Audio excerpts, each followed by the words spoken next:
If you look at history calmly and logically, one thing keeps repeating itself. Over the last 500 years, 3 of the world's most powerful superpowers collapsed by following the exact same pattern. And today, in 2025, the United States appears to be slowly crossing almost all the stages of that very pattern. It feels less like a new story and more like we are rereading an old script. Let's start with Spain. Around 1590, Spain was the richest empire in the world. Nearly 50% of the world's gold and silver was under Spanish control. At that time, most of Europe's trade passed through Spain. The Spanish real was the global reserve currency. By 1550, Spanish ships were bringing around 200 tons of silver every year from the Americas to Spain. By 1600, that figure had risen to 400 tons per year. Spain effectively controlled Europe's money supply. Spain believed its power was permanent, but this is where the problems began. Spain started fighting more wars than it could afford. Wars against the Ottoman Empire in the Mediterranean, against France and Italy, against revolts in the Netherlands, naval wars against England, and at the same time maintaining armies in the Americas and the Philippines. By 1580, Spanish forces were spread across 4 continents. Nearly 50% of Spain's total revenue was being spent on the military alone. Then Spain began manipulating its currency. Copper was mixed into what were supposed to be pure silver coins. The face value stayed the same, but the real value kept falling.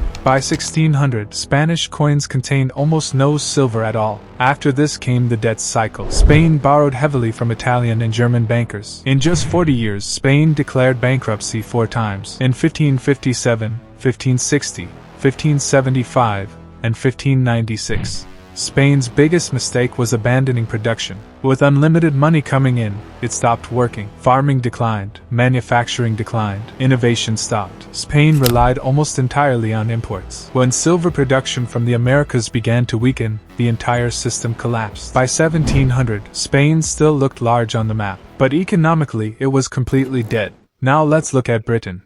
Around 1900, the British Empire ruled over 25% of the world's land and nearly 400 million people. The pound sterling was the world's reserve currency. London was the financial capital of the world. In 1914, World War I began. Britain had a choice: remain neutral or enter the war. Britain chose to fight. During World War I, Britain spent around $40 billion in 1918, which equals more than $1 trillion in today's terms. Most of this money was borrowed from the United States. By 1918, Britain had become America's largest debtor. After the war, Britain tried to artificially keep its currency strong. In 1925, the pound was returned to the gold standard at its pre-war rate. The problem was that the pound was now overvalued. As a result, British exports became too expensive, manufacturing declined, and unemployment rose sharply. In 1931, Britain was forced to abandon the gold standard. The pound lost about 25% of its value overnight. Then came World War II. Britain spent another $120 billion in 1945. By 1945, Britain owed more than $30 billion to the United States and Canada, an amount larger than Britain's entire GDP at the time. In 1947, Britain lost India, its most profitable colony. By 1970, the British Empire existed only in history books. The pound fell from a global reserve currency to a regional one. Now, the Soviet Union. After 1945, the USSR emerged as a full superpower. It had nuclear weapons, satellites, and a massive military. The Soviet Union spent between 15% and 20% of its GDP on the military, nearly 3 times more than the United States. After 1970, the Soviet economy stopped growing. Factories produced poor quality goods. By 1980, the USSR was importing food. No one trusted the ruble. The government had to pay for imports using gold and oil. After 1985, oil prices fell. Gold reserves began to run out. In 1989, the Berlin Wall fell. Eastern Europe began breaking away one by one. On December 26, 1991, the Soviet Union officially collapsed. From the fall of the Berlin Wall to total collapse, it took just 900 days. America is still the most powerful country on Earth. But power does not mean stability, and if we look beyond the surface, the numbers tell a deeper story. It wasn't always this way. In the early, America grew strong because it produced things: factories, industries, skilled workers, real work, real output. By the end of World War II in 1945, the US was producing over 40% of the world's industrial output. Debt was low, jobs were stable, money was earned, not printed. After the war, most of the world was rebuilding, but America was untouched. The US dollar became the world's trusted currency, backed by gold.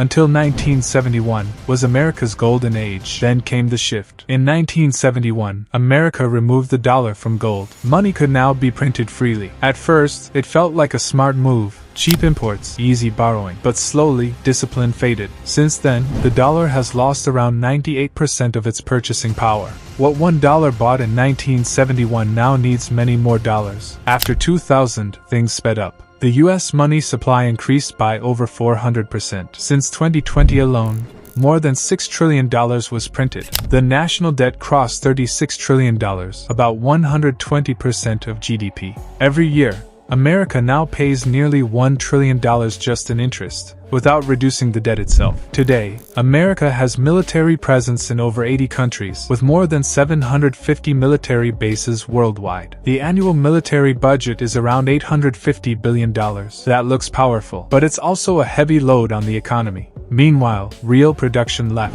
Manufacturing moved to China, Mexico, Vietnam. America now imports $1 worth of goods every year. It buys far more than it makes. That creates dependence. It weakens the core. Crime has risen in many cities. Homelessness is growing. Every year, over 100,000 people die from drug overdoses. Politics is deeply divided. Long-term decisions are hard to make. This isn't random. According to historical patterns of empires, America is now in stage 5. High debt, currency dilution, social unrest, political instability, over-militarization. Stage 6 is the loss of reserve currency status. When countries slowly stop trusting the dollar as the world's main currency, America loses its biggest hidden advantage. Some nations are already trading in local currencies, building alternative systems, quietly, without headlines. Stage 7 is collapse. Collapse is never slow. It looks slow for years, then happens fast. The Soviet Union collapsed in less than 3 years after losing control. Financial systems work the same way. Once confidence goes, everything accelerates. Historians like Paul Kennedy warned long ago, a superpower must balance military strength, economic health, and domestic stability. America failed that balance. Trade and tariff wars, meant to protect industries, instead disrupted global supply chains, raised costs for Americans, pushed allies to look for alternatives. Soft power faded too.